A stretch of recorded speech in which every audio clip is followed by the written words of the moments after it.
In this video, we're going to talk about how much money my most lucrative song has made.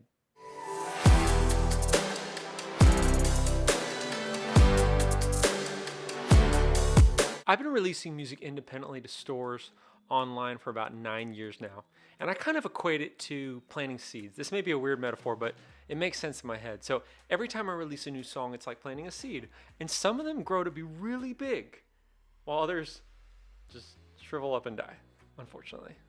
And I've been very blessed because I've released multiple songs that have done really well on big playlists on Spotify, or they've blown up on YouTube, or they're used in a lot of TikTok videos. And there's really no way to know which songs are going to take off. But I think it's a really, really cool time to be a musician right now because you keep hearing all these stories about these famous artists selling off their catalogs. So Taylor Swift, her masters have been traded around, trading hands for millions of dollars. Bob Dylan just sold off his publishing catalog for hundreds of millions of dollars. And even someone like myself, who's nowhere near Bob Dylan or Taylor Swift, I've been approached by investors to sell off my streaming catalog.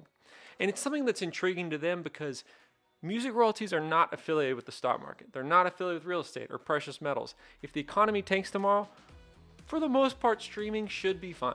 And so they have offered me and many other artists like myself typically a 5x multiple. So the way that works is they look at your earnings over the past year, they times it by 5, and then they offer you that right now. And in exchange, they get all of your future royalties from your streams. And I've never personally taken this deal because I believe in the future of streaming. Even though it's enticing to say, hey, I can make 5 years worth of income in an instant. The only problem is then all my songs are now theirs in 6 or 7 years from now, and my songs are still getting streamed on Spotify or Apple Music. I'm going to be really sad that I'm not going to get any of those royalties, and those are owned by a group of investors. I believe in the way that streaming works. I believe it is the future of how we're going to listen to music. I mean, I can't see us going back to buying songs individually or buying albums in stores. I mean, yeah, we buy vinyl because it's kind of hipster cool, but at the end of the day, when you're at the gym or you're driving your car, it's just so easy to pull up Spotify and listen to the whole history of the world's music collection just by a tap of a button. And so I want my music to be in those platforms forever, and I want to own those because I want those royalties when I'm 95 and they're still getting streams.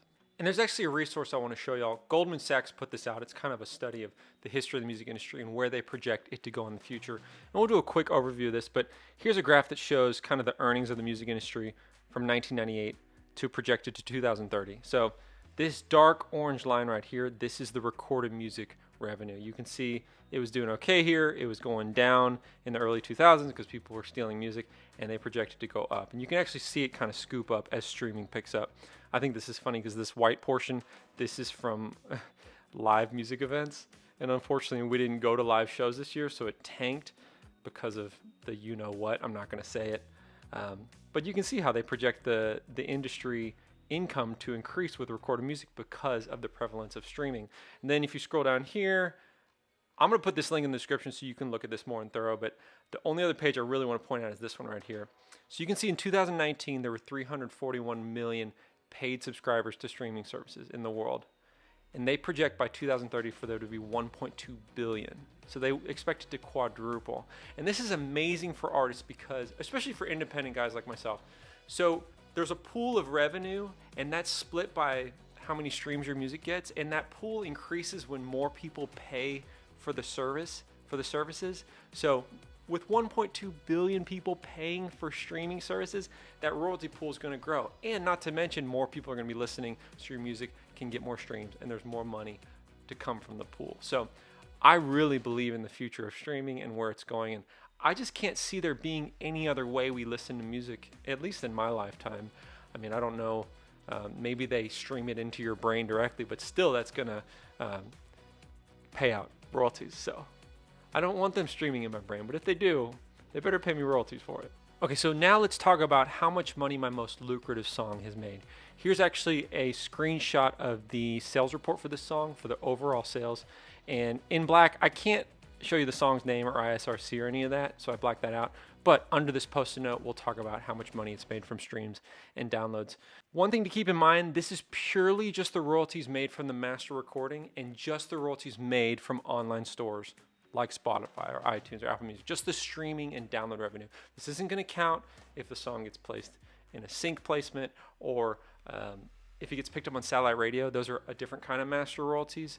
It's not anything like that. It's just purely from the song being in online stores for like direct to consumer, where a consumer can listen to it and play it in their car or listen on their phone or Spotify, etc. So my most lucrative song has made, from being on Spotify and Apple Music and iTunes and all those stores, $102,180.97.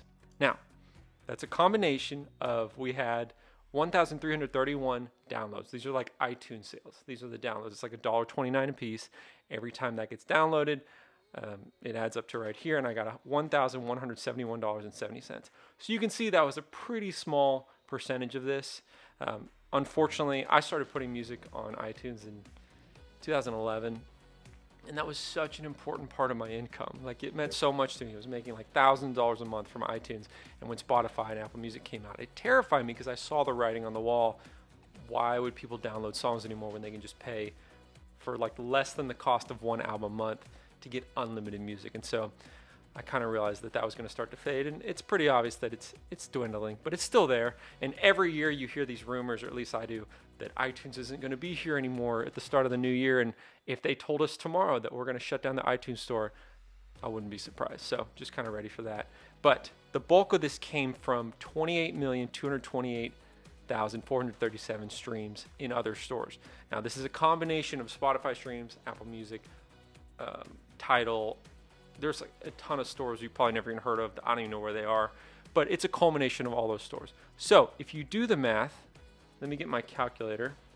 $101,003.29 divided by 28,228,437 streams equals 0.003578 cents per play. So each store has a different pay rate. Apple Music has a pretty high pay rate. Spotify is kind of in the middle, and there's other stores that pay less. And I think actually Napster pays the absolute best, which I think is very ironic considering they like ruin the music industry, but that's a whole nother conversation. That's a different video. Also, something else to keep in mind, each store pays a different rate depending on where the listener is, like in the world geographically. They also pay differently if it's a paid subscriber or if they're a free subscriber, because if you pay to listen to Spotify, your listen's going to be more valuable to the artist than if you're a free listener. So all that aside, the average pay rate for a stream on any store out of like 30 stores you can have your music on,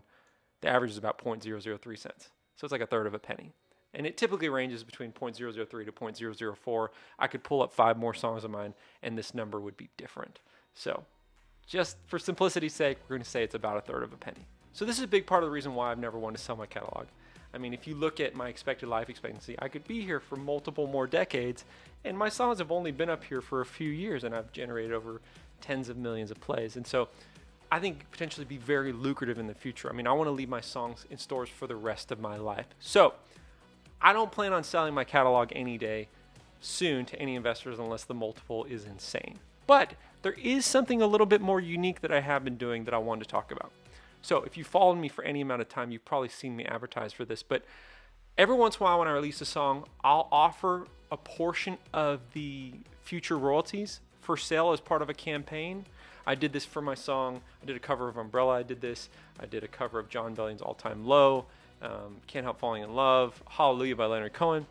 And what I'll do is I'll say, hey, I have this song in an online campaign. You as a listener or a potential investor can buy up to 10 to 20% of the song. And then every month when I make royalties from that song being in stores like Spotify, iTunes, Apple Music, etc., you will get a proportional share of the royalties depending on how many you bought. So let's say hypothetically you bought 5% of my song. When it's in Spotify, if I get paid $100, 5 of those dollars are routed directly to you. So it's a kind of cool way that someone could be involved in my song, like as an investor, could own a piece of it. And the reason I like doing it is because I make a lot of music, and making music is very time consuming, it's very expensive, and it's nice to offload a portion of the song so that I can cover a bunch of my expenses to hire musicians or hire someone to master or mix. And by having someone invest in the song, it helps me cover my costs. And then when the song wins and grows to be one of those big trees that I was talking about, we can all benefit financially. I also like that whenever someone's invested in my song, they could tell their friends about it and be like, hey, I own a piece of this. You should listen to this. I think it's a cool way to incentivize people to share your music because they own a piece of it. And so I've done like, I think 4 campaigns, and 3 of my campaigns within like a few days sold out. So the response has been really cool. And I actually just launched my own new platform to do this on, where I'm going to host my music for sale, for investment. And I envision it being a place that one day other artists could put their music on it and have people invest if they like. Let me show you a little bit what it looks like and how it works. The site is called Royalty Market. It's spelled royaltymkt.com. You can see it's very simple, pretty easy to understand. You go to the URL, you scroll down here, you can see my campaigns. Actually, we just ended Hallelujah, and that one we sold like 20% of the song. People ate it up, they really liked it. I thought that was really cool. My next campaign is a cover of Here in Your Arms by Hello Goodbye. When you click on this, you can kind of read about it. You can read my stats. You can read where the song's going to live. So we're going to send it to Spotify, Apple Music, Pandora, iTunes, YouTube Music, Deezer, Tidal, TikTok, a bunch of stores. So like 30 stores or whatever. So that's cool. Also, you can preview the song right here. So you can hear what it sounds like, see if you like it, see if you think it's going to do well. And then you can select what percentage of the song you want. I think right now we're capping it out at 10%. So once 10% of the song is sold, the campaign is over. We're going to send it to stores and then move on. But it's very basic. If you go back, I have one other campaign right now. I'm doing a cover of You're Still the One by Shania Twain. Love that song. I don't even like country, but that song is legit. So you can read about it again. You can read my stats. I'm doing it with my friend Kaya, so you can read about her stats. You can see when the song is supposed to go live in stores. And this is actually a pre-sale because I'm not done with the production yet. So if someone wants to invest early, they'll get a discounted rate to invest. And then once the song is done to where it's previewable, the price is going to go up. And then once that sells out, we're going to send it off to stores. But ultimately, that's it. It's a very basic idea. Royalty Market is just a place that people can go and invest in music. They can do it for any number of reasons. They can do it to support artists they like, or they can do it because they believe the song's going to blow up and there's a potential to make some money. I also like that it could be a place that artists could put their music for investment and have their supporters or listeners be a part of what they're doing. But that is it for this video. If you want to check it out, it's royaltymkt.com. I'm Landon Austin, and I'll see you in a future video. Okay, bye.